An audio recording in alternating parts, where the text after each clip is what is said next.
সমাজে ধর্মীয় অস্থিরতা সৃষ্টি করার চেষ্টা করছে বামপন্থীরা। সনাতনী ধর্মকে নিশানা করার পেছনে বদ মতলব রয়েছে। সমাজে অপ্রাসঙ্গিক হয়ে পড়া বামপন্থীদের পদস্খলন নিয়ে তীব্র কটাক্ষ প্রদেশ বিজেপির। সংবাদ মাধ্যমে বামেদের নিয়ে কি ছিল মুখপাত্র নবেন্দু ভট্টাচার্যের বক্তব্য দেখুন। এবং এই কমরেডরা জনকয় কমরেড এই সোশ্যাল মিডিয়ায় পুরনো হোক নতুন হোক, তাদের নেতাদের এই সমস্ত উটপটাং বক্তব্যগুলি তারা দিয়ে তারা নিজেদের বাঁচিয়ে রাখার চেষ্টা করছেন। মানুষ এই সমস্ত বিষয় পছন্দ করে না, তবে বিষয়টা হচ্ছে মানুষের মনে আঘাত দেয়, এটা অস্থিরতা সৃষ্টি করে, এগুলি তারা করছেন।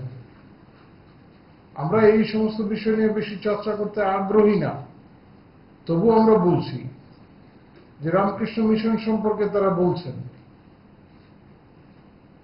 ঠাকুর রামকৃষ্ণ কিংবা স্বামী বিবেকানন্দ সম্পর্কে তাদের বক্তব্য কি ছিল? রামকৃষ্ণ সম্পর্কে তাদের বক্তব্য ছিল মির্গি রোগী। বিবেকানন্দ চাকরি না পেয়ে সন্ন্যাসী হয়েছে। রামকৃষ্ণ মিশনের উপর এই বাম জামানায়, পশ্চিমবাংলার বাম জামানায় রামকৃষ্ণ মিশনের যে বিভিন্ন কর্মকাণ্ড ছিল,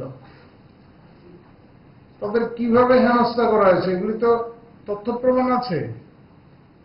বিভিন্ন গুণীজনের লেখা পুস্তিকাতে এই সমস্ত বিষয়গুলি আছে।